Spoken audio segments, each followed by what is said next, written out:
All right, y'all getting ready to see why I handle pots instead of handling basketballs. All right, I break ankles on the court, but the ankles I break is my own ankles. Taking my shoes off on this slippery floor was the wrong move. This is my first time dribbling a basketball in years. See, when I was growing up, we did stuff like this outside. Now you can't get kids to come outside. We had to invent things to do outside. We couldn't sit in grown-ups' company. Once you went outside, it was either you stay outside or you stay in the house. With no walking back and forth throughout the house or nothing. So we had to stay outside, man, and find ways to be creative. Heck, my cooking skills came from making mud pies outside in the dirt.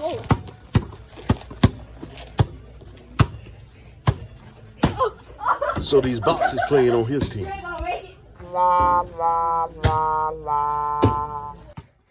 I promise y'all, it's not me. It's the ball and it's the floor. Y'all hear how he breathing, right? That's because of no outdoor activity.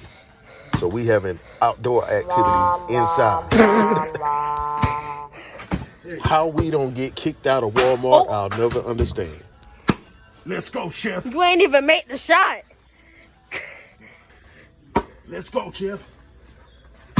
This man suck at free throws. Did he just call a layup a free throw? Suck at free throws. That's why I cook. Who you see in the NBA walk down the court?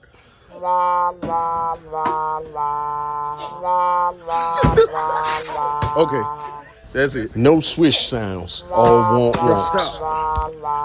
One thing's for sure, my son's a worse basketball player than me. To a food attendant in the building. Hit it.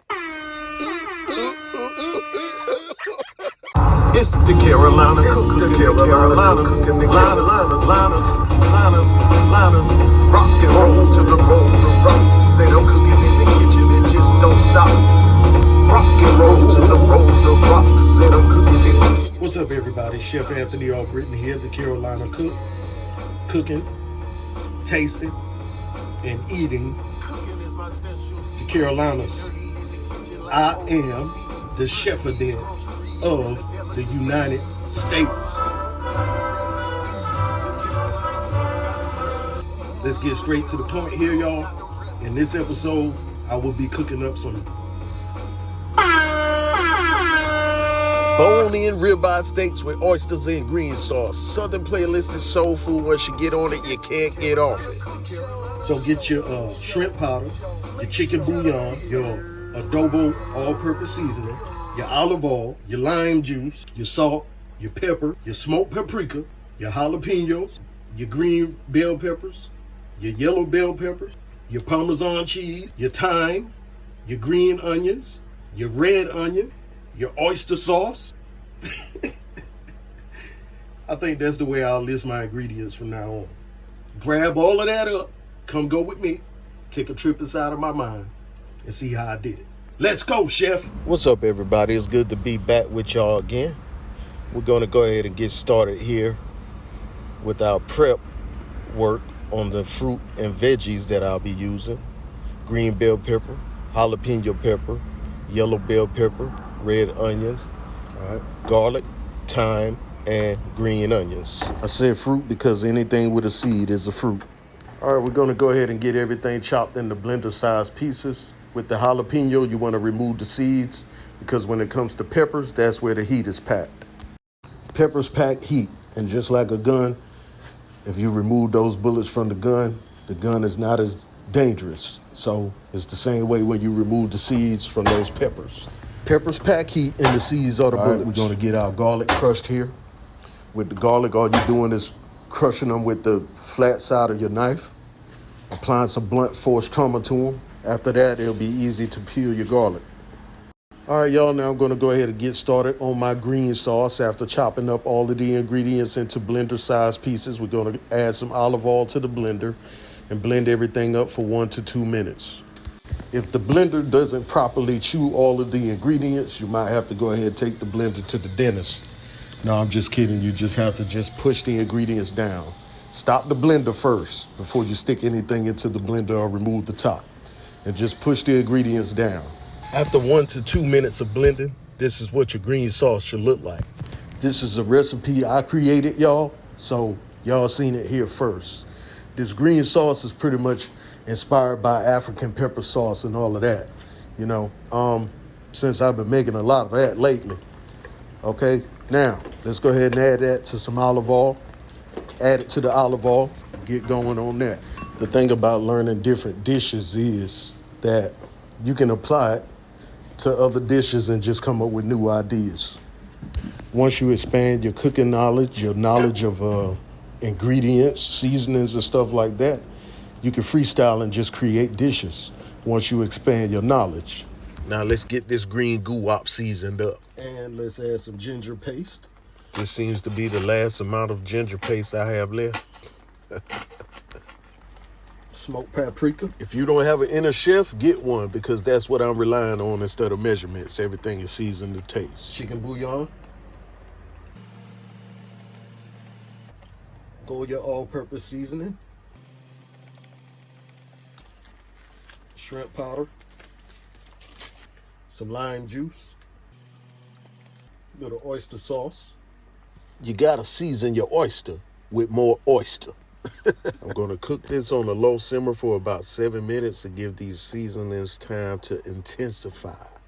All right, I got some fresh oysters here that I'm gonna add to that. Let's add some of that oyster juice to that. And I'm gonna go ahead and add my oysters. And I'm gonna just make sure these oysters are nice and saturated with this green sauce. I'm cooking on the fly. I made all of this up, y'all. And I'm gonna let these oysters cook for about 3 to 5 minutes.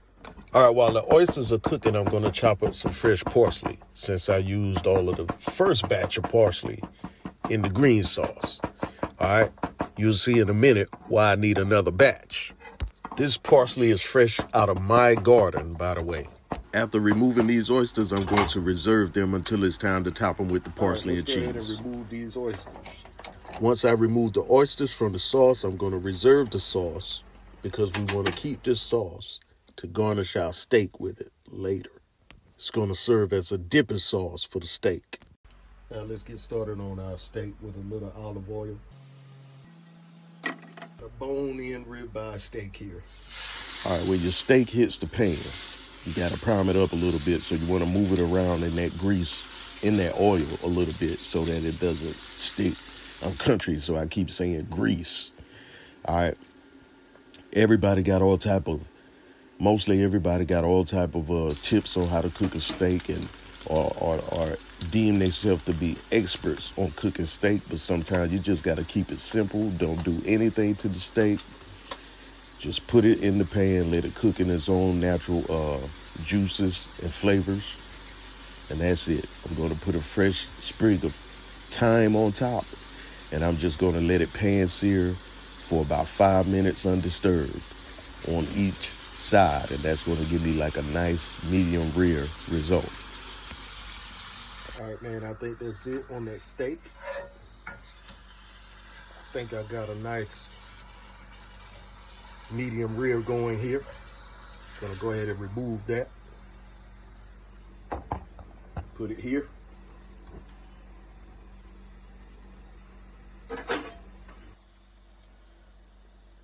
Gonna go ahead and hit it with a little salt. And as y'all can see, I got 2 steaks going because I'm gonna eat them both. I haven't had steak in a long time, and so this is a treat to myself. Salt and pepper is the only seasoning I'm using on this steak. So no steak seasoning and none of that. Y'all do what y'all want to do, but I'm focused more on the natural flavor of the steak. Look at that. Look at the juices coming out of that. Basic, nothing fancy, still got superb results. Now, since it didn't really take the steak long to cook, I had the oysters on reserve. Now we're going to get back to them. That parsley I chopped up, we're going to go ahead and sprinkle a little bit of that on top of the oysters. Do you see how good this sauce looks on these oysters? Man. Now, after I put the parsley on top, I'm going to hit it with some Parmesan cheese. All right. Now, this right here is influenced by Oyster Rockefellers, just minus the breadcrumbs. All right. So this dish y'all witnessing right now is exclusive.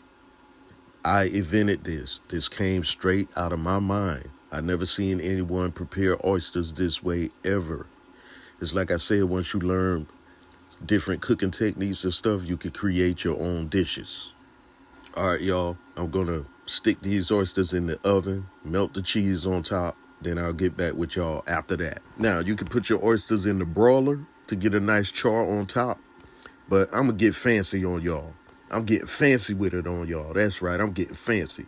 I'm gonna use a torch to create a little char on the top of my oyster. On the top of my oysters, all right? I am a trained chef, and I am the chef of dinner of the United States. So I got tricks now. I'm just a humble country boy, that's all. And that's that on that, y'all. Our oysters and green sauce is done. Now we're gonna go ahead and fix a plate. Let's go ahead and drop some of this sauce On this steak. Bing bong. And there you have it, y'all. Nice, simple meal, yet elegant. Let's go, chef. Make you wanna sing, make you wanna sing, make you wanna sing, make you wanna sing. Y'all don't hear me. I said it make you wanna sing. If you know the song, sing along. Y'all, if I actually knew how to sing, y'all would be here singing right now. Let's go, chef. Nice medium rare on that steak. Nice medium rare on that steak. Nice medium rare on that steak. Nice medium rare on that steak. Told y'all, that's what I was going for. Some of y'all need proof. There it was. In case you wonder how the other steak came out, and there you have it. Let's go, chef. Listen, I ain't playing no games. I'm gonna jump on the other steak straight out of the pan. Told you I was gonna get it in on the other steak too. I cooked 2 steaks for a reason. This reminds me of those restaurants that bring your steak out to the table in the cast iron skillet sizzling. Thank y'all for watching. Like, comment, share the love, and subscribe, and get me into the rhythm of the algorithm. Y'all just remember, in this world, you got a lot of people that do everything in their power to ruin somebody's day, make somebody's day go bad. You know? But be the type of person that spreads positivity and try to go out of your way. Try to go out of your way to make somebody's day go good. Let me share a quick story with y'all before I wrap this video up. All right? I was at work in the office. The day started off hectic. By the time that I walked through the door, everything was just going haywire. So whenever I answered the phone, you could hear it in my voice whenever clients called in. And one particular client called in. And they pretty much let me know that they could hear in my tone that I was having a bad day or whatever. But the person said what's important was you didn't get nasty with me. I could just hear it in your voice that your day is not going good and I just hope it gets better. Then the same person called back like 2 hours later.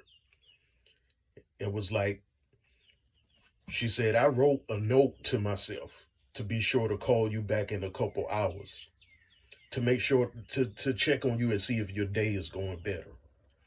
And we laughed about it. For a complete stranger to do that, y'all, was dope. And it taught me the lesson that I'm now sharing. Be the type of person that go out of your way to make somebody's day go good. You never know what somebody else is going through. And some of y'all live to try to make somebody else's life miserable and try to make somebody's day go miserable. Don't care what you say to nobody and all of that type of stuff. That's a low level to be on. You need to elevate from that. See how much positivity and good vibes you can spread. Liketh, shareth thou the love, and subscribeth unto my channel, and smiteth that notification button. Thank you. Let's go, chef.